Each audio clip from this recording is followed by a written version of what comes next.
அனைவருக்கும் வணக்கம். சேயன் கல்வியை உங்களை அன்புடன் வரவேற்கிறது. இன்னைக்கு இந்த வீடியோ நம்ம என்ன பார்க்க போறோம் அப்படின்னா, நம்ம கடந்து முடிந்த குரூப் 2 மற்றும் 2A தேர்வு 2025ல ப்ரிலிம்ஸ் எழுதியிருப்போம்.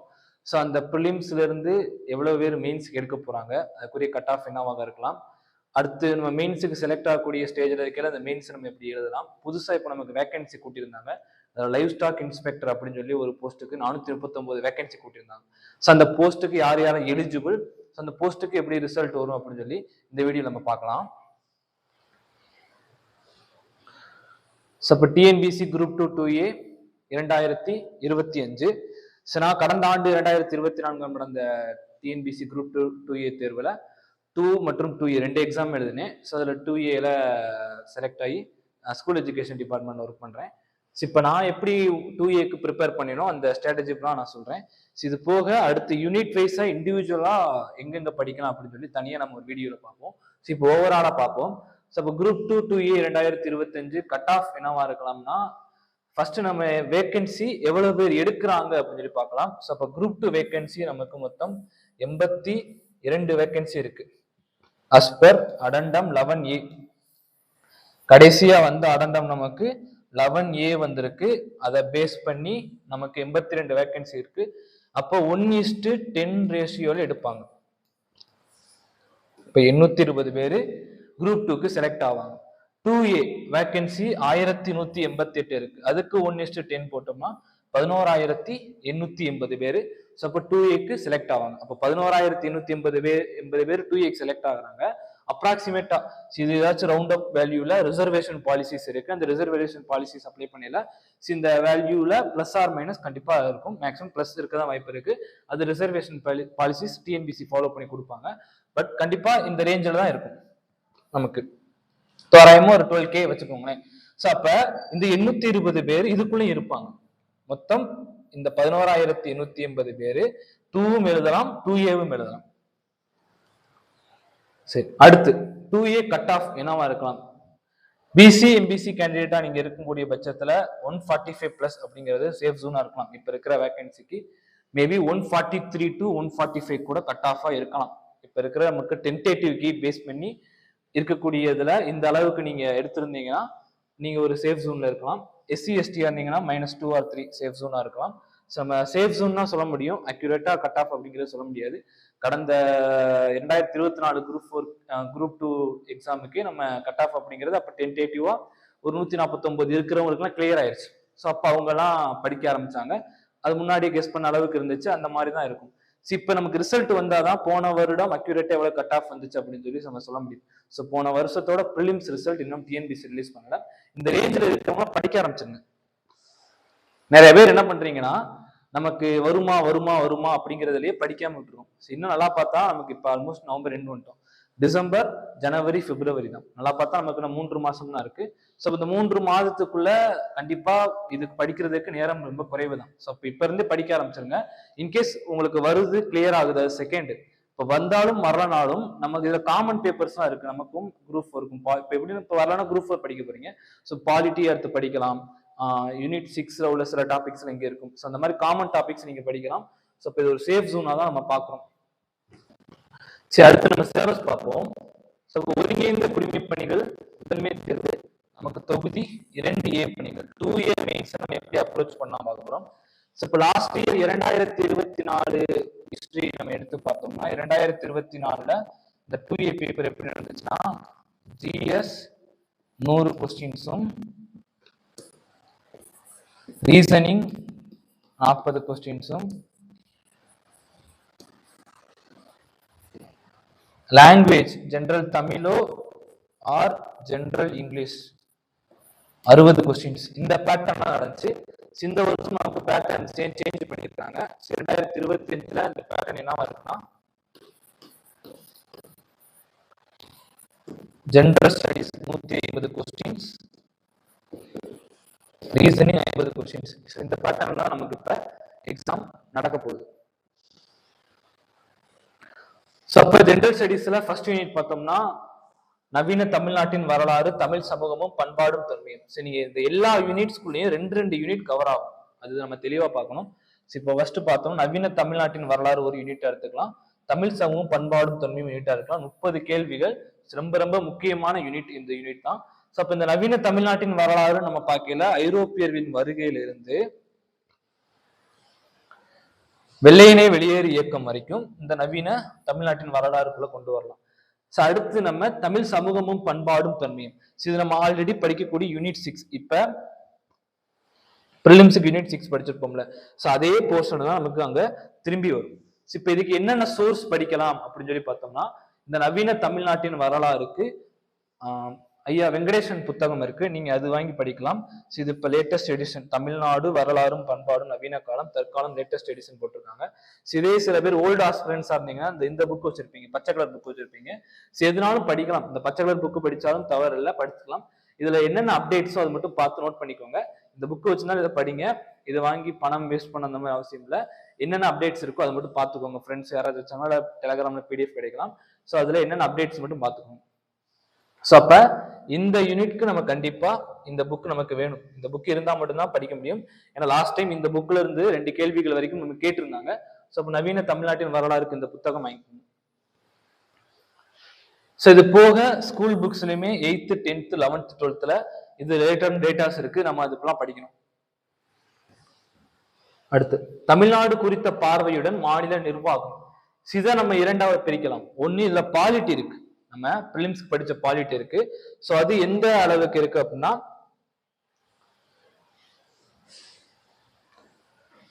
இது வரைக்கும் நமக்கு பாலிட்டி இருக்கு. இதுக்கப்புறம் அட்மினிஸ்ட்ரேஷன் அப்படிங்கிறது இருக்கு, நிர்வாகம் இருக்கு. ஸோ இப்போ பாலிட்டியை பொறுத்த வரைக்கும் நம்ம பாலிட்டிக்கு பிலிம்ஸே நல்லா படிச்சிருப்போம். இங்கிலீஷ் மீடியமா இருந்தீங்கன்னா நீங்க லட்சுமிகாந்த் புக்கை ப்ரிஃபர் பண்ணலாம் 100%. இப்போ சதீஷ்குமார் புத்தகத்தையும் நீங்க பாலிட்டிக்கு படிக்கலாம். இது போக ABTN யூடியூப் சேனல்ல பாலிட்டி சூப்பரா தரமா வீடியோ போட்டிருப்பாங்க. ஸோ அதை கண்டிப்பா நீங்க ரெஃபர் பண்ணுங்க, அது நல்லா போட்டிருப்பாங்க, அது நல்லா படிச்சு வச்சுக்கோங்க. இது நம்ம பிலிம்ஸ்க்கே ஆல்ரெடி பாலிட்டி படிச்சிருப்போம். ஸோ அதனால கண்டிப்பா பாலிட்டி படிக்கலாம். இன்னும் நீங்க ரிசல்ட் வர வரைக்கும் வெயிட் பண்ண தேவையில்லை, பாலிட்டி நமக்கு எப்பவுமே யூஸ்ஃபுல்லா இருக்கும். ஸோ கிளியர் ஆகுது செகண்ட், இந்த பாலிட்டி நீங்க படிக்கலாம். செகண்ட் லெவலில் பார்த்தீங்கன்னா அட்மினிஸ்ட்ரேஷன் கொடுத்துருப்பாங்க. ஸோ இப்போ அட்மினிஸ்ட்ரேஷனுக்கு வெங்கடேசன் ஐயா எழுதிய அரசாங்கம் நிர்வாகம் ஆளுகை இந்த புத்தகத்துல சில டேட்டாஸ் இருக்கு, இது நீங்க படிங்க. இரண்டாவது இதையும் நம்ம 2 பகுதிகளா பார்க்கல. இதுல ஃபுல்லா district administration and state administration பத்தி நிறைய கொடுத்துருப்பாங்க. ஸோ இது ஃபுல்லா உங்களுக்கு யூடியூப்ல நோட்ஸ் கிடைக்கும், அந்த நோட்ஸ் எழுதி வச்சு படிங்க. அடுத்து இதுல பார்க்கல கவர்னன்ஸ் அதிகமா இருக்கும். நம்ம ஆல்ரெடி பிலிம்ஸ்கே யூனிட் 5ல கவர்னன்ஸ் அப்படின்னு சொல்லி படிச்சிருப்போம். ஸோ இந்த கவர்னன்ஸ் நம்ம எதுல படிக்கலாம், ஐடி பாலிசி நோட் கொடுத்துருப்பாங்க. ஸோ அது ரொம்ப முக்கியம், ஏன்னா லாஸ்ட் டைம் ஐடி பாலிசி நோட்ல இருந்து கேள்விகள் கேட்டிருந்தாங்க. ஸோ இந்த பாலிசி நோட்ஸ் வந்து கவர்னன்ஸ் ஃபுல்லா டாபிக் எல்லாம் படிங்க. ஸோ அடுத்து அழகு 3 யூனிட் 3 வளர்ச்சியில் அறிவியல் மற்றும் தொழில்நுட்பம், science and technology. So science and டெக்னாலஜியை பொறுத்த வரைக்கும் நமக்கு ஸ்கூல் புக்ஸ் 11th 12th ரொம்ப கவர் ஆகும். ஸோ 11th 12th பிசிக்ஸ் தேவை, சுவாலஜி பாட்னி ரொம்ப தேவை. சுவாலஜி தான் ரொம்ப முக்கியமான இது, ஏன்னா அது வந்து கேள்விகள் கேட்பாங்க. 11th 12th வாங்கி வச்சுக்கோங்க. அதுல இது இந்த அணுக்கரு, அணுவும் அணுக்கரு இயற்பியலும் அணு ஆற்றலின் பயன்பாடுகள், இதெல்லாம் நமக்கு 10th புக்ல கூட இருக்கு, அங்க தேவைப்படும். இது 11th 12th பிசிக்ஸ் எல்லாம் இந்த டாபிக்ஸ் கவர் ஆகும். இது படிச்சுக்கோங்க. இந்த சயின்ஸுக்கு நான் ரொம்ப கண்டிப்பா நீங்க பார்க்க வேண்டியது ABTN யூடியூப் சேனல் பாருங்க. சயின்ஸுக்கு இது ரொம்ப பயனுள்ளதா இருக்கும். சரவணன் சார்னு ஒருத்தங்க எடுத்திருப்பாங்க, நான் அவங்க வீடியோ பார்த்து தான் சயின்ஸுக்கு படித்தேன் லாஸ்ட் டைமு, எனக்கு ரொம்ப ஹெல்ப்ஃபுல்லாக இருந்துச்சு. குறிப்பாக இந்த IVF இந்த டாபிக்ஸ்லாம் அவங்க ரொம்ப தெளிவாக நடத்திருப்பாங்க. ஸோ அது அவங்க சொல்லி கொடுத்த கான்செப்ட் நல்லா புரிஞ்சிச்சு. ஸோ நம்ம அப்படியே டெலிவர் பண்ணலாம். ஸோ அடுத்து சயின்ஸும் பார்க்கல, நமக்கு இதில் 2 டைமென்ஷன் இருக்கு சயின்ஸுக்குள்ள. அடுத்து இன்னொரு பார்ட் இதுக்குள்ள என்ன இருக்குன்னா கம்ப்யூட்டர் சயின்ஸ் இருக்கு. ஸோ அப்போ நம்ம இதுக்குள்ளேயும் 2 இருக்கு, பிசிக்ஸ் அந்த மாதிரி இருக்கு, பிசிக்ஸ் கெமிஸ்ட்ரி பாட்னி சுவாலஜி இருக்கு. அடுத்த லெவல்ல பார்க்கல நம்ம கம்ப்யூட்டர் சயின்ஸ் இருக்கு. கம்ப்யூட்டர் சயின்ஸ் பார்க்கல எண்ம கணினி அடிப்படைகள், இது ஃபுல்லா நம்ம கம்ப்யூட்டர் சயின்ஸ் தான். ஸோ கம்ப்யூட்டர் சயின்ஸை பொறுத்த வரைக்கும் நீங்க தமிழ் மீடியமா இருந்தாலும் தமிழ்ல படிக்க வேண்டாம். நான் போன மாதிரி இங்கிலீஷ்ல தான் படித்தேன், கொஞ்சம் சில பேருக்கு கஷ்டமா இருக்கலாம், இருந்தாலும் தமிழ் மீடியம் கம்ப்யூட்டர் படிக்காதீங்க. தமிழ் மீடியத்துல அதை புரிஞ்சுக்கிறது கஷ்டம். லாஸ்ட் டைம் ஆச்சு 15 கேள்விகளா இருந்துச்சு, ஸ்கிப் பண்ணலாம். ஆனா இந்த முறை சயின்ஸை ஸ்கிப் பண்ண முடியாது, கிட்டத்தட்ட 20 கேள்விகள் இருக்கு. அதனால தமிழ் மீடியம் படிக்காதீங்க, கம்ப்யூட்டர் சயின்ஸ் இங்கிலீஷ் மீடியத்துல படிங்க. இன்கேஸ் நீங்க தமிழ் மீடியம் ஸ்டூடெண்டா இருந்தாலும் இங்கிலீஷ் மீடியத்துல படிங்க. 11th ஸ்டாண்டர்ட்ல 11th ஸ்டாண்டர்ட்ல கம்ப்யூட்டர் டெக்னாலஜின்னு ஒரு புக் இருக்கு. ஏன் இதை நான் ஸ்கிரீன்ஷாட் வச்சிருக்கேன்னா 11th ஸ்டாண்டர்ட்ல கம்ப்யூட்டர் அப்ளிகேஷன்ஸ் குரூப் இருக்கு, கம்ப்யூட்டர் சயின்ஸ் குரூப் இருக்கு. ஆனா அந்த புக் வேண்டாம், 11th கம்ப்யூட்டர் டெக்னாலஜி புக் தான் நமக்கு வேணும். அந்த புக்கு கிடைக்கிறது ரேர் தான். ஆனா அந்த புக்கு கிடைக்கலன்னா அந்த புக்கை பிடிஎஃப் எடுத்து கம்ப்யூட்டர் டெக்னாலஜி பிடிஎஃப் எடுத்து நீங்க அதை பிரிண்ட் பண்ணி வச்சுக்கோங்க. அதுல நமக்கு சிலபஸ்ல எல்லாமே கவர் ஆகும். ஸோ அது எல்லாமே நீங்க இதை படிச்சிடலாம். இங்கிலீஷ்ல படிச்சு நோட்ஸ் எடுத்து வச்சுக்கோங்க. லாஸ்ட் டைம் கம்ப்யூட்டர் சயின்ஸ் வந்து ஒரு கேள்வி தான் கேட்டிருந்தாங்க, பட் இந்த மாதிரி எதிர்பார்க்கலாம். ஸோ இந்த புக் படிச்சுக்கோங்க. அடுத்து தமிழ்நாட்டு பொருளாதாரம் மற்றும் சமூக பிரச்சனைகள். இதுலயுமே 2 யூனிட் இருக்கு, எக்கனாமிக்ஸ் அண்ட் சோசியல் இஷ்யூஸ் அப்படின்னு சொல்லி 2 யூனிட் இருக்கு. ஸோ அப்ப இதையும் நம்ம தமிழ்நாட்டு பொருளாதாரம் அந்த ஆங்கிள் பார்க்கல, இதையும் 2ஆ நம்ம பிரிக்கலாம். ஸோ இதுல இடையில பட்ஜெட் அதை பத்தியும் நமக்கு கொடுத்துருக்காங்க. ஸோ அப்ப வறுமை, இப்ப சோசியல் இஷ்யூஸாவும் நம்ம இதை பிரிக்கிறோம். இப்ப நமக்கு எக்கனாமிக்ஸ் பார்க்க 11th எக்கனாமிக்ஸ் புக்ல தமிழ்நாட்டு பொருளாதாரம் சொல்லி ஒரு யூனிட் இருக்கு, அதை படிங்க. பிளஸ் 10th எக்கனாமிக்ஸ் நமக்கு தமிழ்நாடு பத்தி டேட்டாஸ் இருக்கு. பிளஸ் பட்ஜெட் மேனுவல் படிக்கணும், ஏன்னா நமக்கு நிதிநிலை அறிக்கை பத்தி கொடுத்துருப்பாங்க. ஸோ ஸ்டேட் பட்ஜெட் 2-3 வருஷம் எடுத்து அந்த டேட்டாஸ் எல்லாம் படிக்கணும். இது போக அக்ரி பட்ஜெட் நம்ம படிக்கணும். அக்ரி பட்ஜெட்டும் சிலபஸை கொடுத்துருப்பாங்க. போன மாதிரி அக்ரி பட்ஜெட்லாம் கேள்வி கேட்டாங்க. ஸோ அக்ரி பட்ஜெட்டும் படிக்கணும் கண்டிப்பா.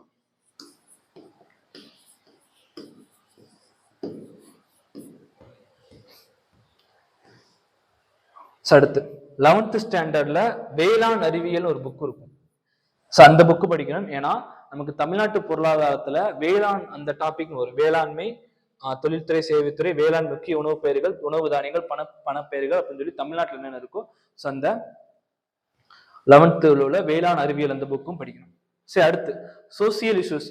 சோசியல் இஷ்யூஸ்க்கு சமூக பொருளாதார பிரச்சனைகள், பா சிவா அப்படின்னு சொல்லி ஒரு புக் இருக்கும். சமூக பொருளாதார பிரச்சனைகள், பா சிவா. ஸோ அந்த புக்கு வாங்கிக்கிட்டீங்கன்னா உங்களுக்கு ரொம்ப யூஸ்ஃபுல்லா இருக்கும், ஏன்னா சோசியல் இஷ்யூஸ்க்கு இது படிக்கிற மாதிரி இருக்கும்.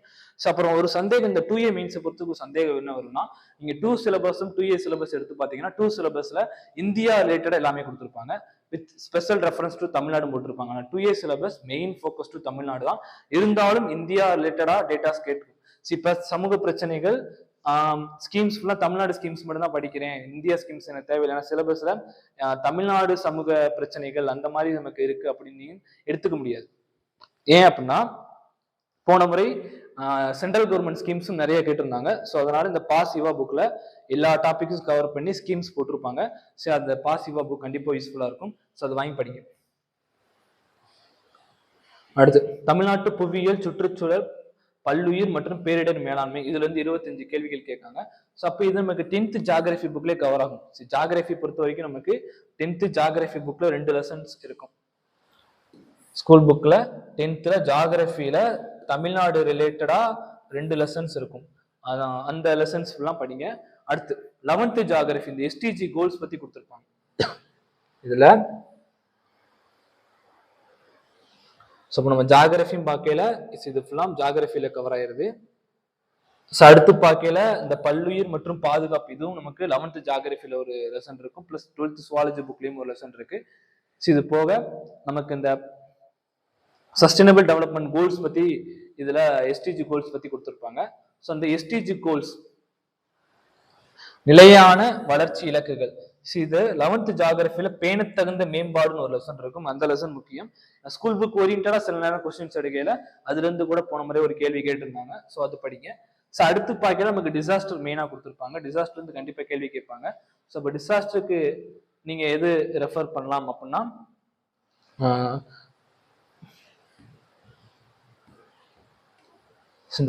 TNSDMA, Tamil Nadu state disaster management authority. இந்த வெப்சைட்ல போனீங்கன்னா இந்த வெப்சைட்ல ஏகப்பட்ட டேட்டாஸ் இருக்கும். அந்த டேட்டாஸ் எல்லாம் எழுதி வைங்க. இது போக டிசாஸ்டர் மேனேஜ்மெண்டோட பாலிசி நோட் பண்ணிங்க. இது போக நீங்க அடிஷனலா என்னென்ன படிக்கிற மாதிரி இருக்குன்னா ஆல் டிபார்ட்மெண்ட்ஸோட பாலிசி நோட் படிக்கணும்.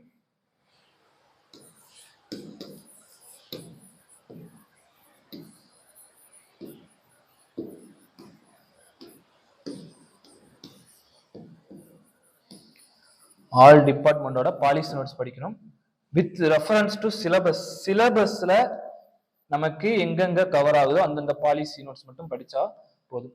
ஸோ இந்த பாலிசி நோட்ஸ் எங்க எடுக்கலாம் அப்படின்னா tngovernment.in போட்டீங்க அப்படின்னா, வெப்சைட் போட்டீங்க அப்படின்னா அதுல நமக்கு ஒரு ஆப்ஷன்ஸ் வரும், பாலிசி நோட்ஸ்னு ஒரு ஆப்ஷன் வரும். அந்த இதுக்குள்ள எல்லா டிபார்ட்மெண்டோட பாலிசி நோட்ஸ் இருக்கும். முடிஞ்ச அந்த பாலிசி நோட்ஸ் நம்ம டெலகிராம் சேனல்ல கொடுத்து உங்களுக்கு லிங்க் கொடுக்குறோம். அதுல தமிழ் மீடியம் இருக்கு, இங்கிலீஷ் மீடியம் இருக்கு. நமக்கு எந்த மீடியமோ அதை எடுத்து ஒரு பாலிசி நோட்னா அதுல அட்மோஸ்ட் 200-300 பேஜஸ் கூட இருக்கும். அவ்வளவு நமக்கு தேவையில்லை. அதுல நமக்கு எக்ஸாம் ஓரியன்டா என்னென்ன கண்டென்ட் வேணுமோ அந்த கண்டென்ட் ஃபுல்லா நீங்க எழுதிக்கோங்க. இது கண்டிப்பா நம்ம செஞ்சுதான் ஆகணும். ஏன்னா லாஸ்ட் டைம் பாலிசி நோட்ல இருந்து நிறைய கேள்விகள் கேட்டாங்க. அடுத்து நமக்கு இரண்டாவது அளவுல பார்க்கல ஸ்கீம்ஸ் ரொம்ப கேட்பாங்க. இந்த யூனிட்ஸ்ல எடுத்து பார்த்தீங்கன்னா சோசியலிஸ்டுக்கும் ஸ்கீமா இருக்கும், எக்கனாமிக்ஸ் ஸ்கீம் வரும், பிளஸ் அட்மினிஸ்ட்ரேஷன்ல ஸ்கீம்ஸ் கொடுத்திருப்பாங்க, தமிழகத்தின் பல்வேறு நலத்திட்டங்கள் கொடுத்திருப்பாங்க. அப்ப ஸ்கீம்ஸ் பார்க்கல இந்த தமிழரசு மேகசின் மந்த்லி மேகசின், இந்த மேகசின் வாங்கி கண்டிப்பா படிங்க. இது மேகசின் நீங்க வாங்கணும் கூட அவசியம் இல்லை, பிடிஎஃபே கிடைக்கும். அந்த பிடிஎஃப் வச்சு நீங்க நோட்ஸ் எடுத்தாலும் சரி, பிரிண்ட் போட்டு அதுல இம்பார்ட்டன்ட் பாயிண்ட்ஸ் என்ன இருக்குன்னு சொல்லி படிச்சாலும் சரி.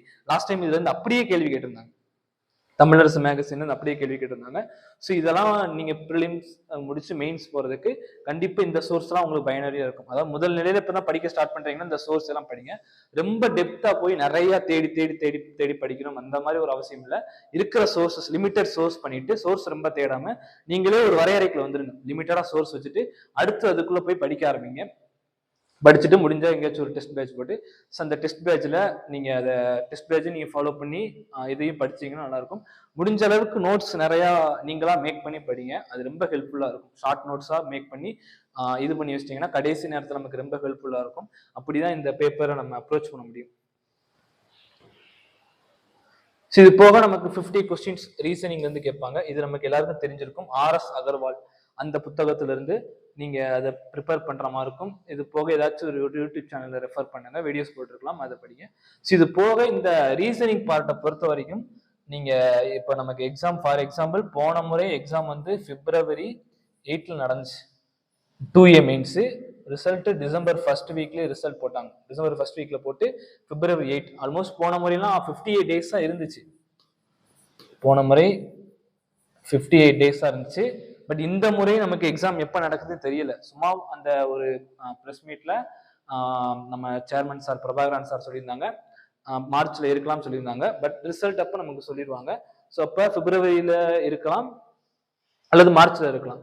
போன மாதிரி எவ்வளவு நாட்கள் தான் இருந்துச்சு, முன்னாடியே படிச்சதுனால இந்த ரிசல்ட் வந்ததுக்கு அப்புறம் நாட்கள் குறைவா இருக்குன்னு பயப்படாம படிச்சோம். ஆனா ரிசல்ட் வந்ததுக்கு அப்புறம் சில பேர் படிக்க ஆரம்பிச்சாங்க, அவங்களாம் மாட்டிக்கிட்டாங்க. ஸோ அந்த மாதிரி இல்லாம இப்பயே படிக்க ஆரம்பிச்சிருங்க. ஸோ அப்படி பார்க்கல நீங்க ரீசனிங்கை பொறுத்த வரைக்கும் உங்களுக்கு எப்ப எக்ஸாம் டேட் இருக்கோ அதுக்கு முன்னாடி 30 நாளைக்கு முன்னாடி இந்த எல்லா தலைப்புகளும் முடிச்சு டெய்லியும் 50 கொஸ்டின்ஸ் பிராக்டிஸ் பண்ணணும் நீங்க கண்டிப்பா. ஏன்னா அது டைம் கன்சியூமிங் பேப்பர். அதுதான் போன முறை கூட எங்களுக்கு கொஸ்டின் பேப்பர் கொடுத்துட்டாங்க, ஆனா இந்த மாதிரி சிபிடி சொல்லியிருக்கிறாங்க. ஸோ அப்படி இருக்கையில டைம் கன்சியூமிங் ரொம்ப ரொம்ப டைம் எடுத்துக்கும். 50 கேள்விகள் சாதாரண இல்ல. ஸோ இப்போ இந்த 50 கேள்விகளுக்கு நீங்க டெய்லி ப்ராக்டிஸ் பண்ணாதான் டைம் ரெடியூஸ் பண்ண முடியும். ஸோ அப்போ டெய்லியும் நீங்க 30 நாள் டெய்லி 50 கொஸ்டின் ப்ராக்டிஸ் பண்ணணும், அதுக்கு தயாராகிக்கும். ஸோ இந்த மாதிரி ஒரு அப்ரோச்ல நீங்க பண்ணலாம். ஸோ கண்டிப்பா இந்த புக்ஸ் எல்லாம் கலெக்ட் பண்ணி படிக்க ஆரம்பிச்சிருங்க. இதுல ஏதாச்சும் உங்களுக்கு சந்தேகங்கள் இருந்துச்சு அப்படின்னா கமெண்ட் பாக்ஸ்ல நீங்க கமெண்ட் பண்ணுங்க. ஸோ அதுக்கு நாங்க உடனடியா ரிப்ளை பண்றோம். சரி, அடுத்த அளவு நம்ம பார்த்தோம்னா லைவ் ஸ்டாக் இன்ஸ்பெக்டர் கிரேட் 2 அப்படின்னு சொல்லி ஒரு போஸ்ட் இருக்கு. இந்த போஸ்ட்டை பத்தி சில டவுட் இருக்கு. இதுல வேகன்சி 439 கொடுத்துருக்காங்க. அப்ப இதுலயும் இந்த வேகன்சிக்கு 10 ரேஷியோ போட்டோம்னா 4390, இன்க்ளூடிங் அந்த 11880 பார்த்தோமா அதுக்குள்ளதான் இதுக்கு ரெக்ரூட்மெண்ட் நடக்குது. ஸோ எலிஜிபிள் பார்த்தோம்னா 12th ஸ்டாண்டர்ட் பயாலஜி குரூப் மட்டும்தான் இதுக்கு எலிஜிபிள், தெளிவா சொல்லிட்டாங்க. ஸோ அதுக்கு டிஎன்பிசியும் எஸ்ஆர் நோ கேட்டிருந்தாங்க. நம்ம எல்லாத்தையும் OTRல எஸ்ஆர் நோ கொடுங்க அப்படின்னு சொல்லி கேட்டிருந்தாங்க. ஸோ பயாலஜி குரூப் மட்டும்தான் எலிஜிபிள். அப்ப இதுக்கு எப்படி ரிசல்ட் வரும்னு சில பேருக்கு சந்தேகம் இருக்கு. எப்படி வரும்னா லிஸ்ட் 1 அண்ட் லிஸ்ட் 2. லிஸ்ட் 1 ஒரு லிஸ்ட் கொடுப்பாங்க, எல்லாருமே அந்த போஸ்ட் எலிஜிபிளா இருப்பாங்க. இன்கேஸ் இப்ப இந்த 4390 பேர் இந்த போஸ்ட்டுக்கு லிஸ்ட் 1க்குள்ள வரலன்னா செப்பரேட்டா ஒரு லிஸ்ட் 2ன்னு சொல்லி ரிசல்ட் கொடுப்பாங்க. அதுல பயாலஜி குரூப் படிச்சவங்க மட்டும் வருவாங்க.